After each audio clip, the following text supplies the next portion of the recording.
దేవుడు మనకిచ్చినటువంటి లేఖన భాగాన్ని మనం ఇప్పుడు ధ్యానించబోతున్నాం. నీ శత్రువుల మీద నీకు జయమిచ్చి నీకు నెమ్మది కలుగ చేసి ఉన్నాను. నీకు నెమ్మది కలుగ చేసి ఉన్నాను. ఎప్పుడు కూడా దేవుడు మన శత్రువుల పైన మనకు విజయాన్ని ఇవ్వటానికి సిద్ధంగా ఉంటాడు. కానీ శత్రువును అధిగమించడానికి మనం సిద్ధంగా ఉన్నామా? మన జీవితంలో దేవుడు తన కార్యములను సంపూర్ణంగా నెరవేర్చే నిమిత్తమై ఆయన సిద్ధంగా ఉన్నాడు. కానీ ఆయన కార్యాల కొరకు మనం సిద్ధంగా ఉన్నామా? ఆయన కార్యాలు చేయటంలో మనం సిద్ధంగా ఉన్నామా? మనం ఎంతో దూరం అయిపోతున్నాం. ఆయనను దేవుడు నిన్ను బట్టి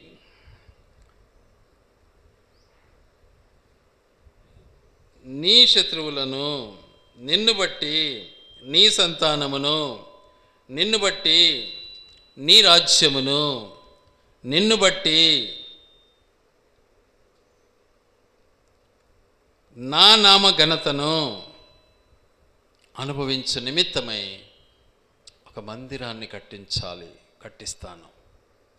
ఎంత గొప్ప విషయం! నేను అతనికి తండ్రినై ఉందును, ఆ సింహాసనము నిత్యము స్థిరపరచదను. దేవుని యొక్క ఉద్దేశము మనల్ని స్థిరపరచాలని ఇష్టపడ్డాడు. చంచలత్వంగా మనం జీవించడం ఆయనకు తగదు. చంచలం కాకూడదు అని దేవుని యొక్క ఉద్దేశం. చాలా వరకు మనము బ్యాలెన్స్లో ఉంటాం. గోడ మీద పిల్లిలాగా ఎక్కువగా ప్రయాసపడుతూ ఉంటాం. నేరం మన మీద మోపకుండా అవతల మీద మోపాలి అని ఇష్టపడుతూ ఉంటాం. మనకున్నటువంటి పెద్ద రోగం ఇది. మన తప్పును మనం గ్రహించము. మన తప్పును కూడా అవతల వ్యక్తి పైన వేయటానికి ఇష్టపడతాం. కానీ మన దేవుడు సంపూర్ణంగా తన పైన మన భారాన్ని మోపుకోవటానికి సిద్ధంగా ఉన్నాడు. ఆయన యొక్క తన అమూల్యమైనటువంటి తన ఉద్దేశాన్ని మనం మర్చిపోతూ ఉన్నాం. వాటిని మనము మరచిపోతూ ఉన్నాం. వాటి విషయంలో ఎంతో వెనకబడిపోతూ ఉన్నాం. మనకు మనమే సాటి. మనకన్నీ తెలుసు అనుకుంటాం. నాకు దేవుడు తెలుసులే అనుకుంటాం. కానీ దేవునికి మనం తెలియదు. మనకు దేవుడు తెలుసు అన్నా కానీ మనం దేవునికి తెలియదు. కారణం ఆయన మాట మనం వినలే. ఆయన చెప్పినట్లు మనం ఉండటంలే.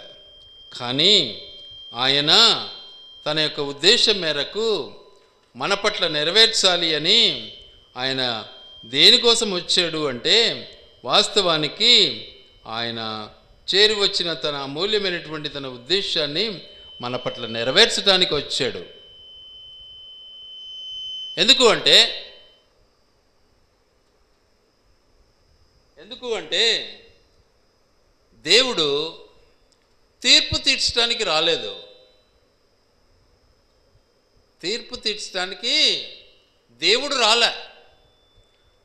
తీర్పు తీర్చడానికి న్యాయాధిపతిగా న్యాయాధిపతి అయినటువంటి మన ప్రభు అయిన యేసుక్రీస్తు వారిని పంపాడు.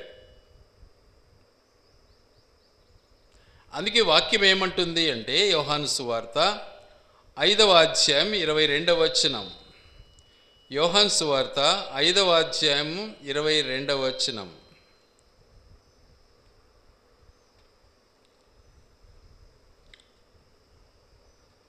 తండ్రి ఎవనికి నీ తీర్పు తీర్చడు గాని తండ్రిని గణపరచునట్లుగా అందరినూ కుమారుని గణపరచవలెనని తీర్పు తీర్చుటకు సర్వాధికారము కుమారునికి అప్పగించి ఉన్నాడు. కుమారుని గణపరచని వాడు ఆయనను పంపిన తండ్రిని గణపరచడు. కుమారుని గణపరచని వాడు ఈరోజు పరిస్థితి అదే. ఎక్కడ? ఇజ్రాయెల్ దేశంలో అదే జరుగుతూ ఉంది. కుమారుని కనపరచడంలే, ఈ సత్యం తెలియలే ఇంకా వాళ్ళకు. తండ్రి తండ్రి అనుకుంటున్నారు. అందుకే చాలా స్పష్టంగా చెప్తాడు యేసు ప్రభు, నేను ఆదాము కంటే ముందున్నవాడను అంటాడు. నేను ఇప్పటివాడిని కాను అంటాడు. నేను ఈ సృష్టి కంటే ముందున్నటువంటి వాడను అంటాడు. అనాది సంకల్పము నెరవేర్చబడటానికి యేసుక్రీస్తు ప్రభుల వారు శారీరక రూపంలో మన మధ్యకు వచ్చాడు. ఆ రోజు అబ్రహాంతో మాట్లాడింది యేసు ప్రభువే. ఆ రోజు అగ్నిలో నుంచి బయటికి తెచ్చింది యేసు ప్రభువే. ఆ రోజు సింహం బోళ్ళు కాపాడింది యేసు ప్రభువే. ఆ రోజు నోవాహుతో మాట్లాడింది యేసు ప్రభువే.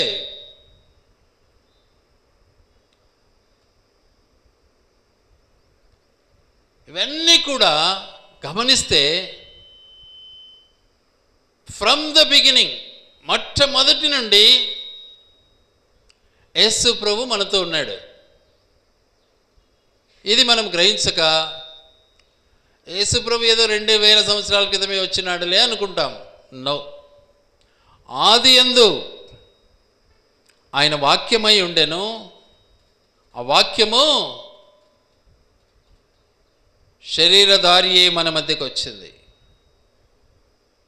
కాబట్టి ఆ వాక్యమై ఉన్న దేవుడు ఎల్లప్పుడూ మనతో ఉండాలని ఇష్టపడ్డాడు కనుక ఆయన ఏం చేయాలని ఇష్టపడతాడు? తన జడ్జిమెంట్ చక్కగా ఉండాలని ఇష్టపడతాడు, న్యాయాధిపతిగా ఉండాలని ఇష్టపడతాడు. కానీ శత్రువును నాశనం చేయాలని ఇష్టపడతాడు. శత్రువు నుంచి మనల్ని తప్పించాలని ఇష్టపడతాడు. శత్రువును నిజంగా శత్రువు మీద మనకు విజయాన్ని ఇవ్వాలని ఇష్టపడతాడు.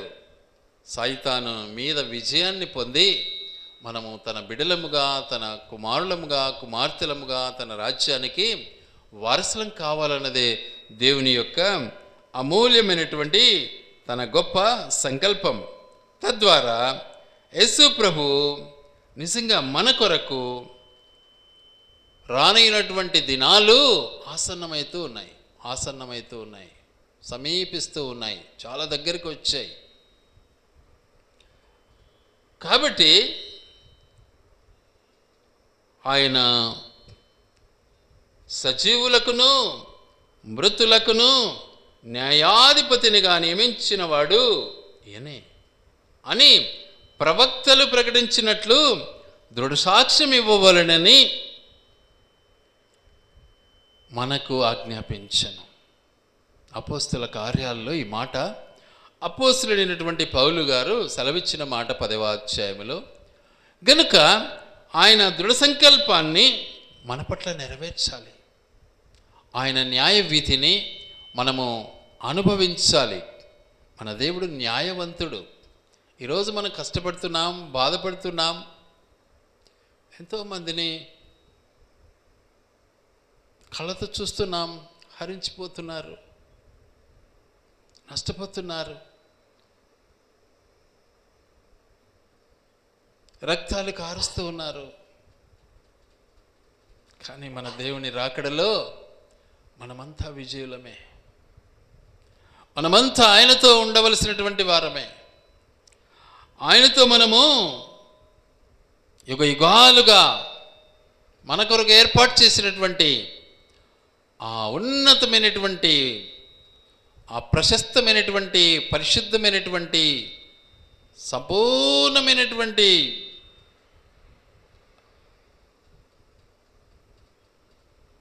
ఎంతో అందమైనటువంటి ఆ రాజ్యంలో మనం నివసించే వారమై ఉన్నాం. అక్కడ బంగారు బాటలు ఏర్పరచబడ్డాయి, బంగారు వీధులు ఏర్పరచబడ్డాయి. ఇక్కడ బంగారు కొనాలి అంటే ఈరోజు ఎంత? దాదాపు తులము ఎంత? 2 లక్షల? ఇంకేం కొంటాం? కొనలేం. కానీ మనము చంచల బుద్ధి లేకుండా దృఢ నిశ్చయత కలిగినటువంటి వారమై, నిమ్మలం కలిగినటువంటి వారమై, ఓర్పు కలిగినటువంటి వారమై, ఆయన కొరకు ఎదురు చూసే వారమై ఉన్నట్లయితే తప్పకుండా బంగారు వీధులలో మనము విహరిస్తాం, ఆనందిస్తాం, సంతోషిస్తాం, ఆరాధిస్తాం, ఆయనను ఎల్లప్పుడూ స్తుతిస్తాం. మనకు ఆకలి ఉండదు, దప్పిక ఉండదు. ఇక ఈ బంగారు 2 లక్షల తులము ఎక్కడ వెళ్ళిపోతుందో, ఇక అప్పుడు బంగారు వీధుల్లో తిరుగుతాం. కాబట్టి దేవుని ప్రణాళిక చాలా గొప్పది, చాలా గొప్పది. గనుకనే దేవుడు మన పట్ల తను అమూల్యమైనటువంటి త్యాగాన్ని మన కొరకు ఆ కల్వరి సిలువలో అనుభవించాడు. అందుకే ఇక్కడ అంటాడు ఒక మాట, రోమపత్రిక 14:10. రోమపత్రిక 14:10 ఏమంటాడంటే, అయితే నీవు నీ సహోదరునికి తీర్పు తీర్చనేలా, నీ సహోదరుని నిరాకరింపనేలా మనమందరము దేవుని న్యాయపీఠం ఎదుట నిలుతుము. చాలా వరకు ఇప్పుడు తీర్పు తీరుస్తూ ఉంటాం. వాడు సరిలే, ఈడు సరిలే, వాడట్లా, వీడిట్లా అని మనము చాలా వరకు న్యాయ తీర్పులు తీస్తూ ఉంటాం. కాదు. అందుకే నేను ఒకటే నేర్చుకున్నా, నాకు అక్కడ నచ్చలేదా దూరం అయిపోతాను అంతే. వాళ్ళను విమర్శించాల్సిన అవసరం నాకు లేదు. ఎందుకు అంటే నేను విమర్శకుని కాను. మనల్ని విమర్శించడానికి న్యాయాధిపతి అయినటువంటి యేసుక్రీస్తు ప్రభుల వారు ఉన్నారు. ఆ న్యాయస్థానంలో మనం నిలబడాలి. మనకు న్యాయం తీర్చడానికి ఆయన సిద్ధంగా ఉంటాడు. అందుకే ఆయన రాకముందు మనము తీర్పు తీర్చడం మనకు భావ్యం కాదు. కాబట్టి మనము ఎదురు చూడాలి. అందుకే వాక్యం ఏమంటుంది? కొరింథీ మొదటి పత్రిక 4:5. కాబట్టి సమయము రాకమునుపు, అనగా ప్రభు వచ్చు వరకు దేనిని గూర్చియూ తీర్పు తీర్చకుడి. ఆయన అంధకారమందలి రహస్యములను వెలుగులోనికి తెచ్చి హృదయములలోని ఆలోచనలను బయలుపరిచినప్పుడు ప్రతివానికి తగిన మెప్పు దేవుని వలన కలుగును. మనమేం మార్చలేం, మన చేత కాదు. పాపం పెంచుకుంటాం తీర్పు తీర్చడం వల్ల. కాబట్టి మౌనం అవసరం మనకు, ఓర్పు అవసరం మనకు. అందుకే మన దేవుడు ఎంతగా ఓర్చుకున్నాడు మన కొరకు, ఎంత మౌనాన్ని వహించాడు మన దేవుడు మన కొరకు. నీవు మాట్లాడవా? జవాబు ఇవ్వవా? జవాబే లేదు. కాబట్టి మన జీవితాన్ని మనము సరిచేసుకోవాలి. మనము ప్రభువులో కొనసాగటానికి సిద్ధపడాలి. అందుకే పేతురు భక్తుడు ఒక మాట అంటాడు. పేతురు మొదటి పత్రిక 4:5. పేతురు మొదటి పత్రిక 4:5 ఏమంటాడంటే, మృతులు శరీర విషయములో మానవరీత్యా తీర్పు పొందినట్లును, ఆత్మ విషయములో దేవుని బట్టి జీవించినట్లును వారికి కూడా స్వార్థ ప్రకటించాలి. అందరికీ స్వార్థ అందింది, అందరికీ ప్రకటించబడాలి. వాడు వింటాడో వినడో మనకు సంబంధంలే, వాడు తెలుసుకుంటాడో లేదో మనకు సంబంధంలే. నువ్వు తెలుసుకున్నావా, నీ పని వచ్చాయి. వాడేందో బాప్తిసం తీసుకున్నాడు, కానీ ఏంది వాడు ఇట్లా, నీకెందుకు? అది నీ పని కాదు అది. కాబట్టి మన యొక్క జీవిత పయనాన్ని మనము సర్చ్ చేసుకుందాం. అందుకనే ఆయన వచ్చాడు మన కొరకు. అందుకనే ఆయన మనకు న్యాయ తీర్పు తీర్చేవాడిగా ఉన్నాడు. కాబట్టి ఆ న్యాయ తీర్పు ఎలా ఉంటుంది అంటే తన బిడలకు జయమిచ్చేదిగా ఉంటుంది, విజయాన్ని ఇచ్చేదిగా ఉంటుంది, సాయితానును అనగదొక్కేదిగా ఉంటుంది, శత్రుబాధ నుంచి విడిపించేదిగా ఉంటుంది. గనుక ఇప్పుడు చదివిన లేఖన భాగంలో సమూయేలు మొదటి గ్రంథము 7వ అధ్యాయము, సమూయేలు మొదటి గ్రంథము 7వ అధ్యాయము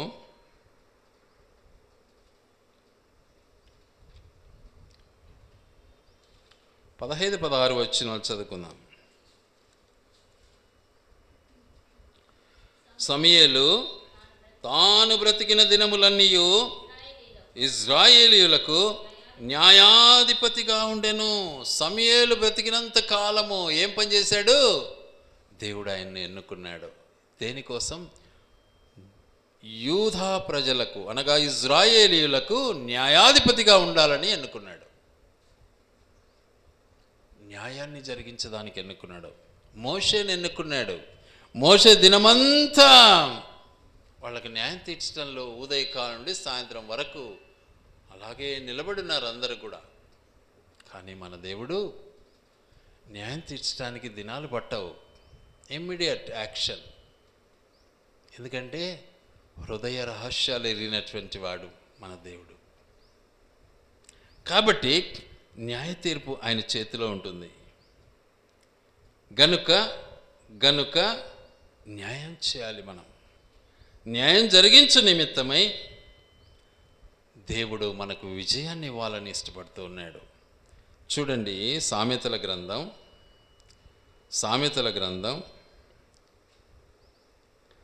28వ అధ్యాయం. సామెతల గ్రంథం 28వ అధ్యాయం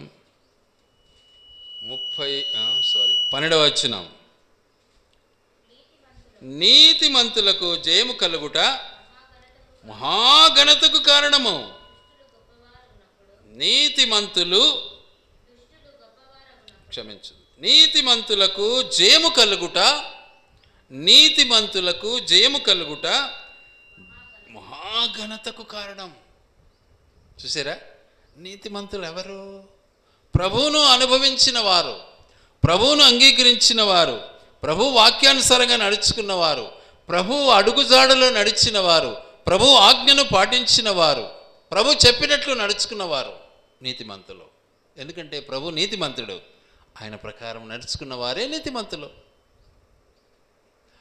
ఆయన ప్రకారం నడుచుకోకుండా మన స్వనీతిని ఉపయోగించేవాడు దేవుని దృష్టిలో నీతిమంతుడు కాడు. ఇది గ్యారంటీ. గనుక ఆయన యొక్క నీతిని బట్టి మనకు జయాన్ని ఇవ్వటానికి ఇష్టపడుతున్నాడు. ఎల్లప్పుడూ కూడా మనతో ఉండాలని ఇష్టపడుతున్నాడు.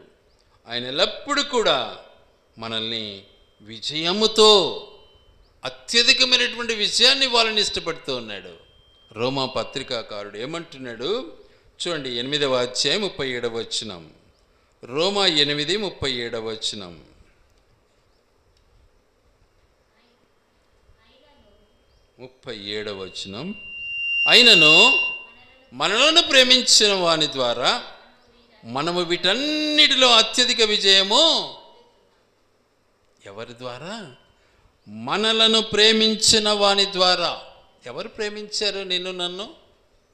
మన దేవుడైన యేసు ప్రభు, మన రక్షకుడైన యేసుక్రీస్తు ప్రభు, మన కొరకు ప్రాణం పెట్టిన మన దేవుడు, మన కొరకు సిలువను మోసిన మన దేవుడు, మన పాప విమోచనార్థమై మన కొరకు సమాధి చేయబడినటువంటి మన దేవుడు మనకేమి ఇవ్వాలని ఇష్టపడ్డాడు? విజయాన్ని ఇవ్వాలని ఇష్టపడ్డాడు. విజయాన్ని ఇచ్చి మనల్ని తన రాజ్యానికి వారసులుగా చేయాలని ఇష్టపడ్డాడు. గనుక ఎల్లప్పుడూ కూడా మనము అత్యధికమైనటువంటి విజయాన్ని అనుభవించాలి. ఇంకా ఏమి ఇవ్వాలని ఇష్టపడ్డాడు అంటే మనకెల్లప్పుడూ నెమ్మది కలిగి జీవించాలని ఇష్టపడ్డాడు. మనకు నెమ్మది లేదు. ఎందుకు లేదు? ఏమనంటే ఒకటి పోతే ఒకటి వస్తుంది మాకు అంటాం మనం. ఒకటి పోతే ఒకటి ఏమొస్తుంది? మనకొచ్చే ఆలోచనలు, మనకొచ్చే రోగాలు. మన ఆలోచనలు అట్లే ఉంటాయి, మన రోగాలు అట్లే ఉంటాయి, మనకైపోవు. అందుకే నెమ్మది వాళ్ళని ఇష్టపడ్డాడు. ఈ లోకంలో నెమ్మదిగా ఉండాలి అని ఇష్టపడిన మన దేవుడు ప్రపంచమంతా వెతికితే నెమ్మదస్తుడు ఒకడే దొరికాడట. ఎవరు దొరికారు? నోవా దొరికాడు. ప్రపంచమంతా వెతికితే. నోవా అనగా అర్థం ఏంటి అసలు? నెమ్మది. నిమ్మలం. చెప్పిన పని చేయటం. కూర్చో అంటే కూర్చోవటం, నిలబడమంటే నిలబడటం. మనం కూర్చుంటామా? కూర్చో అంటే ఏమంటాం? ఎందుకు కూర్చోవాలి అంటాం కదా. సరే నిలబడు అంటే ఎందుకు నిలబడాలి అంటాం. చూడు, మనకుండే రోగం ఇది. కాబట్టి ప్రశ్నార్థకమైన జీవితం మనలో ఉంది, మనకు నెమ్మది లేదు. కాబట్టి మనకు నెమ్మది ఇవ్వాలని దేవుడు ఇష్టపడ్డాడు. గనుక దేవుడు ఏం చేశాడు? నెమ్మదిని కలిగించాడు. చూడండి, యెహోషువ గ్రంథం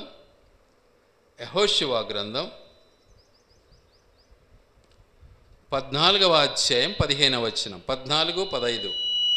యెహోషువ గ్రంథం. పూర్వము హెబ్రోను పేరు కిర్యాత్ అర్బా. అర్బా అనాకీయులలో గొప్పవాడు. అప్పుడు దేశము యుద్ధము లేకుండా నెమ్మదిగా ఉంది. యుద్ధాలు లేకుండా చేశాడు దేవుడు. కిర్యాత్ అర్బా. ఆ అర్బా అనే పేరు అక్కడున్నటువంటి అనాకీయులలో ఒక రాజు, ఏలినవాడు, గొప్పవాడు. కాబట్టి ఆయన కాల పరిధిని దేవుడు ఏం చేశాడు? నెమ్మదినిచ్చాడు. అంతవరకు ఎంత ఉడుదుడుకులు ఉన్నాయో, భయంకరమైనటువంటి పరిస్థితులు. అయినా నెమ్మదినివ్వటానికి కూడా మన దేవుడు సమర్థుడే.